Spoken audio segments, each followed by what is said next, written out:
તો કે તમને કોણ કહી ગયું હું મૂર્ખ છું? તારા સ્વભાવ કે છે, બીજું કોણ કે? એટલે માણસનો આદર કે અનાદર એનો સ્વભાવ જ નક્કી કરી આપે છે. જેનો જેવો સ્વભાવ, સ્વામિનારાયણ ભગવાન કહે છે કે સત્સંગમાં ન શોભે એવો સ્વભાવ શરૂઆતમાં હોય, એની સાથે જો વૈર થઈ જાય કે આ સ્વભાવ જ મારો ખરાબ છે, તો પછી ભગવાન અને ભગવાનના સંતો એના ઉપર જરૂર રાજી થાય છે. ભગવદાનંદ સ્વામી પૂછે, મહારાજ, ભગવાનની પાસે હોઈએ અને જેવી ભગવાનની બીક રહે, બીક એટલે કે જો આજ્ઞામાં નહીં વર્તીએ તો ભગવાન આપણા ઉપર કુરાજી થશે, તો એવી ને એવી બીક છેટે જઈએ તો કઈ રીતે રહે? શ્રીજી મહારાજ કહે છે, ભગવાનને સર્વાંતર્યામી જાણે, અણુ અણુ પ્રત્યે મારા ઈષ્ટદેવ વિરાજમાન છે, જેને ડોલાવ્યા સિવાય એક તૃણ પણ ડોલતું નથી. આવી સમજણ વાળો નજીક હોય કે દૂર જાય છતાં એને ભગવાનનો મહિમા, ભગવાનની બીક એક સરખી રહે છે. જે ભગવાનને અંતર્યામી ન જાણે એ તો નજીકમાં બેઠો હોય ત્યાં સુધી આજ્ઞા પાળે, દૂર જાય એટલે કહેશે હવે કોણ જુએ છે? સંતો કહે છે ગુરુજીને બે ચેલા હતા, તો એટલે આપણે અહીંની વાત નથી, તો આ તો જૂની કોઈ વાત છે. તો ગુરુએ વિચાર કર્યો કે આમાંથી હવે કોને જવાબદારી સોંપવી? બે શ્રીફળ આપ્યા આખી સભાના દેખતા,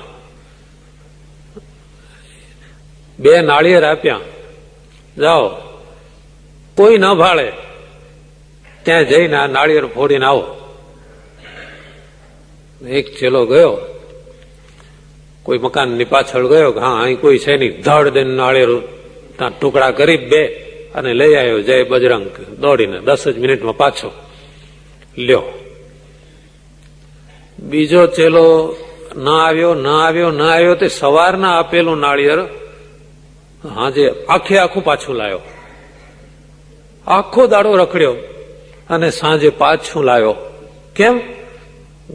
ગુરુદેવ તમે તો કહેલો ને કોઈ ન દેખે ત્યાં આ શ્રીફળ ફોડવાનું. જ્યાં જાઉં ત્યાં ખૂણે ખાંચરે, ઝાડ, જંગલ, નદી કિનારે બધે ફર્યો, માણસો ન હોય એવી તો ઘણી જગ્યા મળી ગઈ, પણ ભગવાન તો છે ને. તમે એમ નહોતું કહ્યું કોઈ માણસ ન દેખે ત્યાં ફોડી લાવ, તમે તો એમ કહેલું કોઈ ન દેખે, જ્યાં જાઉં ત્યાં ઈશ્વર તો દેખે છે ને, એટલે પાછું લાયો. ખ્યાલ આવ્યો ને?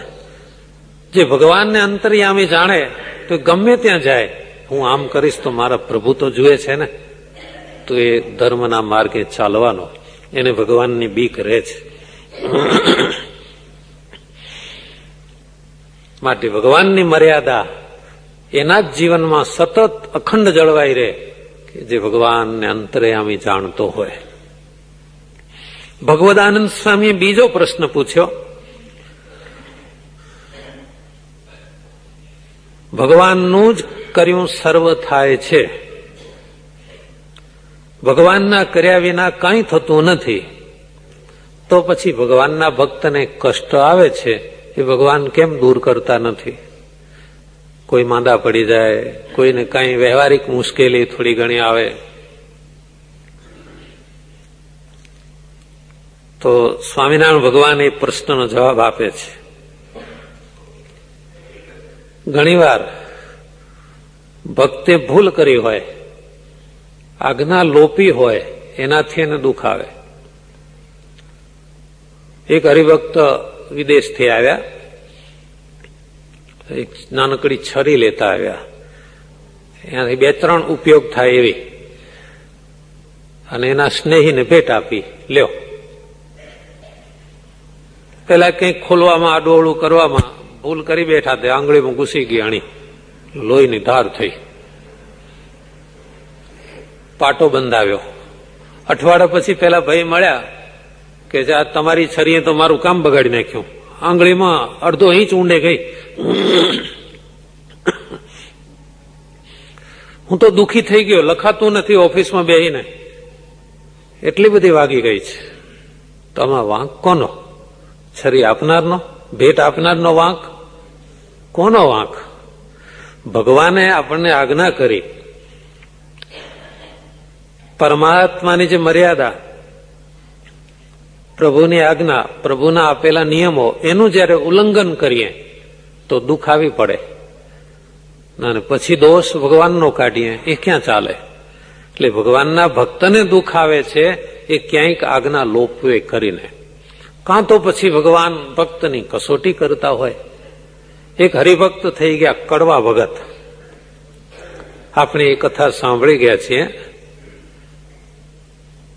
નામ કડવો ભગત, અને જરા ઊંડે ઉતરીએ તો એ પટેલ હતા, અને એ પાછા કડવા પટેલ હતા.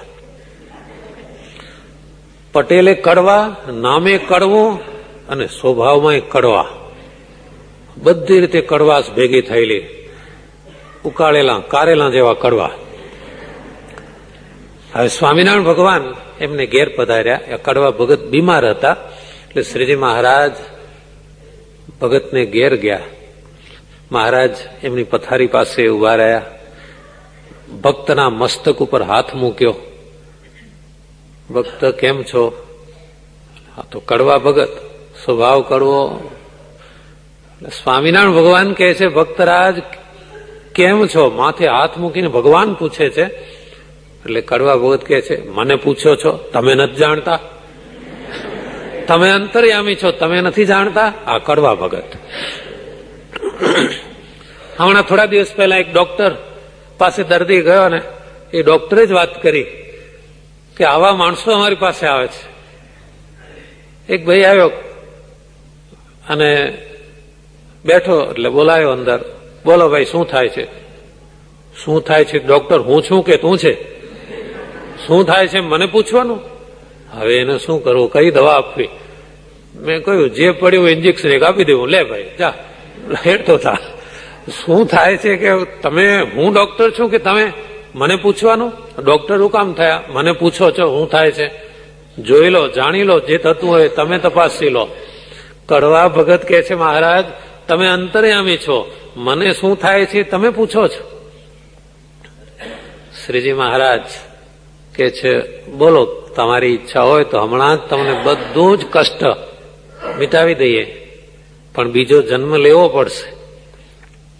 કડવા ભગત કે છે, મહારાજ ગમે એવું દુઃખ સહન કરીશ, પણ બીજો જન્મ નથી લેવો.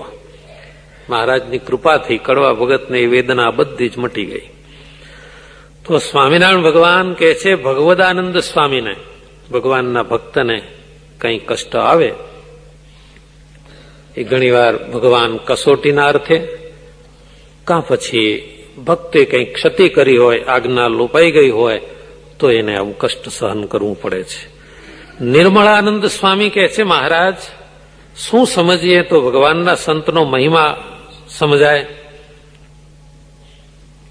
સ્વામિનારાયણ ભગવાન કહે છે, રામ, કૃષ્ણ, વરાહ, મત્સ્ય, કચ્છ, વામન એ આદિક અનંત અવતારના ધારણ કરનાર ભગવાન, એ ભગવાનના સંત, એની મને પ્રાપ્તિ થઈ છે. એ સંતની મને પ્રાપ્તિ થઈ છે એમ સમજે તો સંતનો મહિમા અતિ સમજાય. નારાયણાનંદ સ્વામી પૂછે છે કે સ્થૂળ સૂક્ષ્મને કારણ એ ત્રણ દેહમાં જીવ અન્વયપણે કેમ છે અને વ્યતિરેકપણે કેમ છે? આ તો આપણે શરૂઆતના વચનામૃતમાં જ સાંભળી ગયા છીએ, અને તમને યાદ હશે જ, એટલે પછી પુનરાવર્તન નથી કરતો. કે નથી યાદ? તમને યાદ હોય, મને પાકો ભરોસો છે ને, તમે કંઈ ભૂલતા નથી, તો પછી કંઈ આટલું ભૂલી જાઓ? જીવ અન્વય અને વ્યતિરેક. અન્વય એટલે અહમ ભાવથી જોડાય.